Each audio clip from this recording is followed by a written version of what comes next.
Nightmare in mid-flight. A long-haul commercial flight with roughly 120 passengers in a Boeing aircraft bound from Cairo to Montreal was suddenly met with a peculiar predicament. In the middle of its 11-hour flight, the passengers and the crew had experienced inexplicable and extremely terrifying things. The safety of everyone on board were challenged not just by technical malfunctions of the aircraft itself, but rather of a paranormal phenomena that would challenge the intellect of those who would dare to explain it. It started with a 12-year-old girl named Hannah Perkins who woke up screaming belligerently. Her parents tried to calm her down as an attendant came to her seat, but they couldn't put her at ease no matter what they did. Hannah had a nightmare that she couldn't shake off, and she kept on saying that someone was coming to get her. She said that she saw a monster with glowing red eyes, and it was trying to take her. She was bawling her eyes out for quite a while, and the other passengers were starting to complain. Due to the disturbance she was causing, the crew had decided to give her some meds and put her back to sleep. The parents agreed and convinced their young daughter to take the medicine. They promised her that she would have a good dream this time around. Sadly, Hannah Perkins never woke up again. Oddly enough, Hannah was only the first of many passengers who experienced the same thing. For a very long flight, most of the people aboard were bound to fall asleep at some point. The next one was a 34-year-old businessman, Rowan Hines, who jolted awake from his seat after having the very same nightmare as Hannah's. He was breathing heavily while sweating profusely. Just as how the young girl had previously described, Rowan had a nightmare where he was being chased by a shadow who appeared to be a very tall man with glowing red eyes. He forced himself to wake up when the shadow caught him by the leg and started dragging him. For a grown adult to be so terrified of a nightmare could only mean that it was indeed unbearably terrifying, and this incident even grew more unsettling when he decided to roll up his pants. Chills crawled up their spines when they saw a handprint around his ankle as if he was indeed grabbed by someone.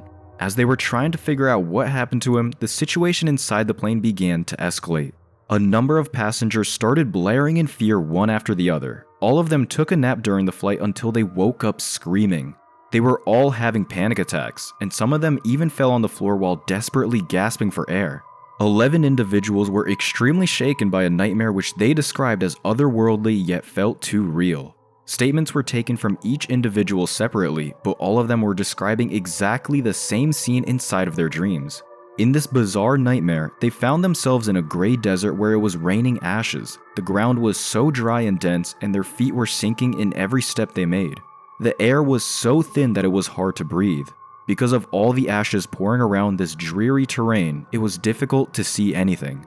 They managed to spot a few things as they went ahead, and one of them was a silhouette of a strange structure standing atop uneven pillars. This structure was impossibly high that it broke through the dark clouds in the sky. But one of the passengers stated what she saw was not a structure of any kind. She claimed that the pillars were moving slowly as if they were legs of a gigantic animal. But aside from this disturbingly surreal scenery, what terrified them the most was the same thing which Hannah and Rowan had previously described. In this seemingly lifeless terrain where it was hard to move nor see, they were chased by a ghostly entity who looked like a tall man with fiery red eyes. They said it was gliding freely like a pocket of smoke in the air, and then its arms took form when it tried to grab them. The crew couldn't come up with an explanation about what was happening to the passengers. They had no other way to approach this inexplicable incident as a form of collective hallucination, and they had no idea what could have caused it. As the flight attendants were desperately trying to handle the strange situation, it began to spread to the other passengers, which caused them to panic. Few moments later, their conclusion was proven wrong. They soon realized that the individuals who woke up from their terrifying nightmare were actually the fortunate ones. While the attendants were assisting the terrified passengers, they heard a voice of an old woman yelling frantically. William Grass, a 32-year-old veteran, also went to sleep after getting tired from their travels. They went to Egypt for a vacation, and he decided to rest for a while during the flight. His wife, Evelyn Grass, was sitting beside him when she heard about the other passengers having nightmares. She heard her husband mumbling in his sleep a few minutes before the others woke up. She got concerned, and she desperately tried to wake him. Sadly, William Grass had already passed. Including the crew supervisor, 3 attendants came to their seat to check the situation. The supervisor began to ask Evelyn if her husband had any health conditions or any complications that could have caused his untimely death. But the flight attendant Sandra Gaines decided to act on mere instinct instead of trying to find a reason for this strange situation. Sandra began to rush from one cabin to the other while telling the passengers to wake up those who were sleeping, and she advised her fellow crews to do the same. Another attendant followed her lead. The supervisor did not approve of their actions, but they disregarded her orders and started serving coffee and sweets to the passengers so they wouldn't fall asleep.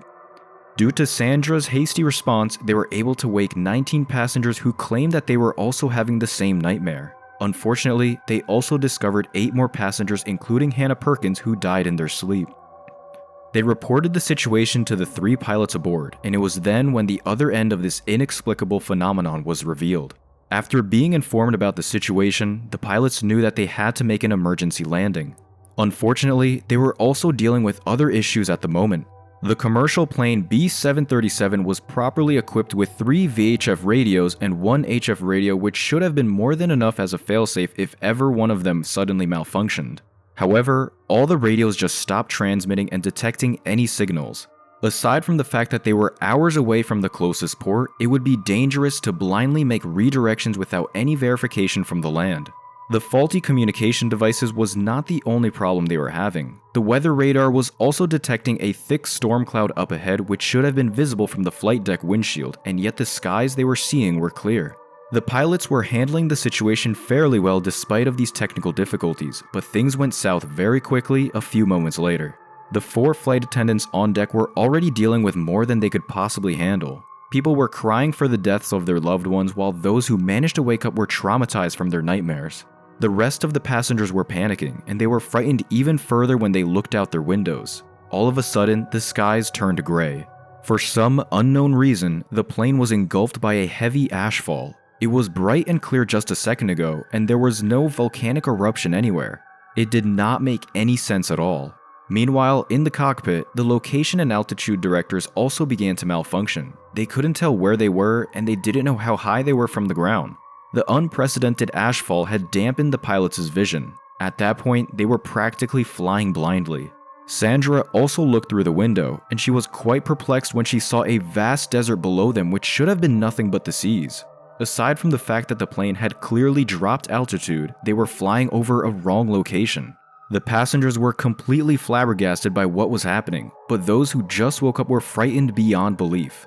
They all went hysterical as they told the others that they were flying over the place which they saw in their nightmare. The other passengers strongly rejected their claim and said that it was impossible, but all their doubts were shunned by a loud scream from a lady who saw something from the window. Not too far from where they were, one of the passengers spotted a colossal otherworldly creature. Aside from its towering height that broke through the clouds, its features were unimaginably bizarre. This surreal giant had a body of a man that was walking on 4 limbs, and its overextended legs and arms were disproportionately thin like pillars stocked together. It had the head of a horned beast with a lion's mane around its neck, and its tail was that of a snake's. It was moving so slow that it was hard to tell if it was even moving at all, and it seemed unbothered by the presence of this commercial plane who just suddenly appeared in its habitat. As they stared at this imposing titan, they realized that it was the same giant in their dreams which others had mistaken for a structure. With all these series of unfathomable occurrences, along with the otherworldly beast roaming around the gray sands, one person on board had finally decided to speak up. A 42-year-old archaeologist named Nathan Cordell claimed that he had an idea about what was happening to them, and it might have something to do with his cargo. Nathan Cordell thought that he unearthed the greatest find of his lifetime when he discovered the tomb of an iconic yet unrecorded person from ancient Egypt. Simply referred to as Akh or the Ghost, this infamous person was neither a leader nor a soldier, but a raider. He led a pack of thieves who attacked small communities during the night, and they called him as the Ghost since he didn't leave any trails after his plunders. In his tomb, his image was portrayed as a shadow with fiery red eyes. During his raids, the folks would only see the torches he held in the dark, which looked like a pair of glowing red eyes. At the walls of his chamber, there was also an image of a bastardized depiction of the Egyptian god Tudu.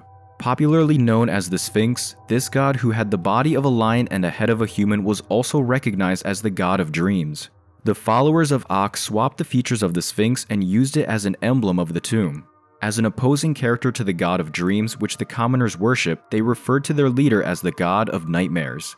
During his death, all of these depictions and symbolisms had manifested in the afterlife.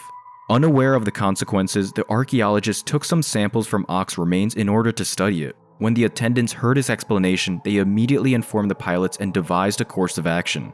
There was nothing sensible about these inexplicable events nor the story of the ancient thief, but they had no other choice but to believe Nathan's assumption and go with it. They decided to dispose of his cargo in hopes that it would end this nightmare once and for all. None of the doors of the plane were designed to be opened in the middle of a flight, and doing so could easily lead to a catastrophic tragedy. But given the situation, they had no other choice but to bypass procedures and hope that things wouldn't end as bad as it potentially could. The pilots descended the plane dangerously close to the ground, and they significantly reduced the pressure level inside the cabins while the passengers put their gas masks on. 3 able-bodied men strapped themselves on the seats closest to the overwing emergency door, and they tied a tightly braided paracord to the latch of the door so they could pull it back in. When they opened the door, the strong winds came gushing through along with the ashes. One of the attendants immediately threw Ock's remains out the door, and the men gave everything they had to pull the door back in. Fortunately, their plan ended successfully. Right after the Egyptian raiders' remains were disposed from the plane, the gray skies started to fade, and they were back to their designated airway. The plane made an emergency landing to the nearest airport, and the captain of the flight reported everything that happened. As expected, those who heard about the story did not believe it.